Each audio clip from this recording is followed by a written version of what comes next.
du pape Léon aux représentants d'autres églises, communautés ecclésiales et autres religions, lundi 19 mai 2025. Chers frères et sœurs, c'est avec une grande joie que je vous adresse mes salutations cordiales. À vous tous, représentants d'autres églises et communautés ecclésiales ainsi que d'autres religions, qui avez voulu prendre part à la célébration inaugurale de mon ministère d'évêque de Rome et de successeur de Pierre. Tout en exprimant mon affection fraternelle à sa sainteté Bartholomée, à sa béatitude Théophile III et à sa sainteté Mar Awa III, je suis sincèrement reconnaissant à chacun d'entre vous. Votre présence et votre prière sont pour moi un grand réconfort et un encouragement. L'un des points forts du pontificat du pape François a été celui de la fraternité universelle. Sur ce point, le Saint-Esprit l'a vraiment poussé à faire avancer à grands pas les ouvertures et les initiatives déjà entreprises par les papes précédents, surtout à partir de Saint Jean XXIII. Le pape de Fratelli Tutti a promu tant le chemin œcuménique que le dialogue interreligieux, et il l'a fait surtout en cultivant les relations interpersonnelles, de manière à ce que, sans rien enlever aux liens ecclésiaux, l'aspect humain de la rencontre soit toujours valorisé. Que Dieu nous aide à tirer profit de son témoignage.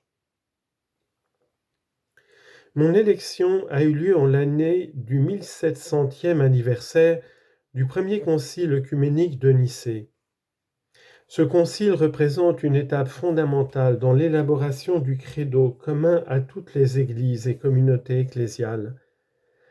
Alors que nous sommes en chemin vers le rétablissement de la pleine communion entre tous les chrétiens, nous reconnaissons que cette unité ne peut être qu'une unité dans la foi.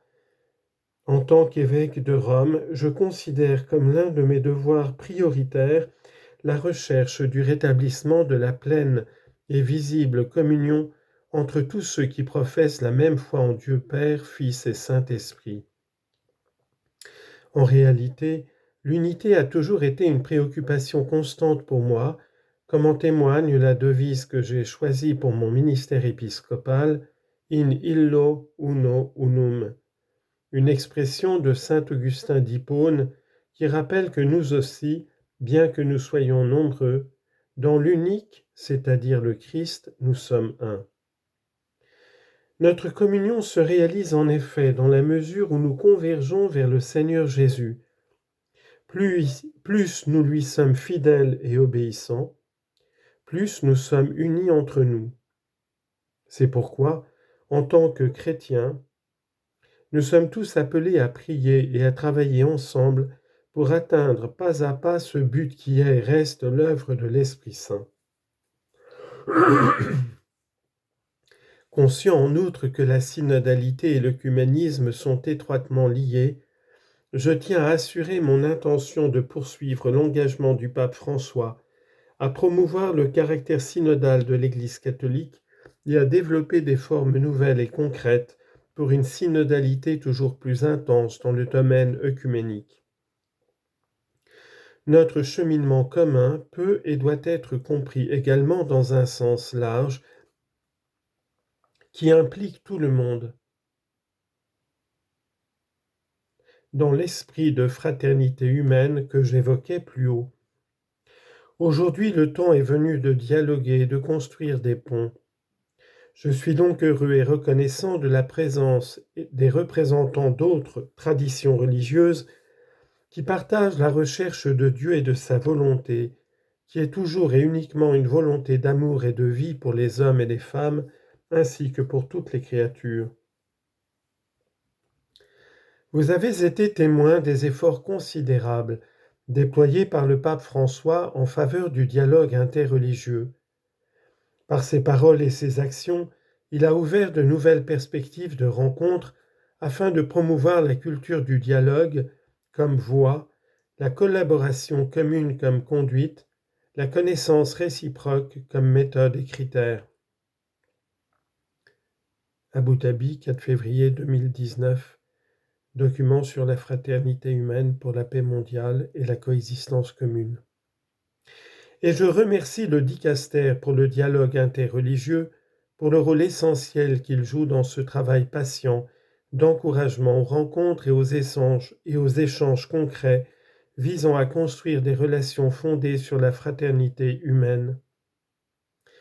Je souhaite adresser un salut particulier aux frères et sœurs juifs et musulmans.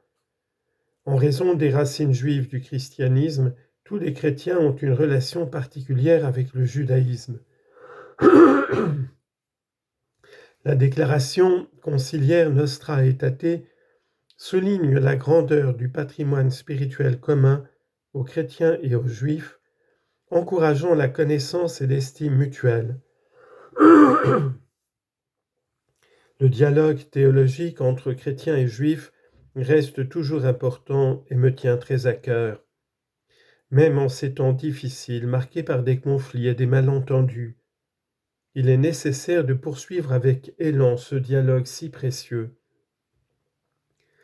Les relations entre l'Église catholique et les musulmans ont été marquées par un engagement croissant en faveur du dialogue et de la fraternité, favorisé par l'estime pour ses frères et sœurs qui adorent le Dieu unique, vivant et subsistant, miséricordieux et tout-puissant, créateur du ciel et de la terre, qui a parlé aux hommes. Cette approche fondée sur le respect mutuel et la liberté de conscience constitue une base solide pour construire des ponts entre nos communautés. À vous tous, représentants des autres traditions religieuses, j'exprime ma gratitude pour votre participation à cette rencontre et pour votre contribution à la paix. Dans un monde blessé par la violence et les conflits, chacune des communautés ici représentées apporte sa contribution de sagesse, de compassion, d'engagement pour le bien de l'humanité et la sauvegarde de la maison commune. Je suis convaincu que si nous sommes en accord et libres de tout conditionnement idéologique et politique, nous pourrons dire efficacement non à la guerre et oui à la paix, non à la course aux armements et oui au désarmement, non à une économie qui appauvrit les peuples et la terre, et oui au développement intégral.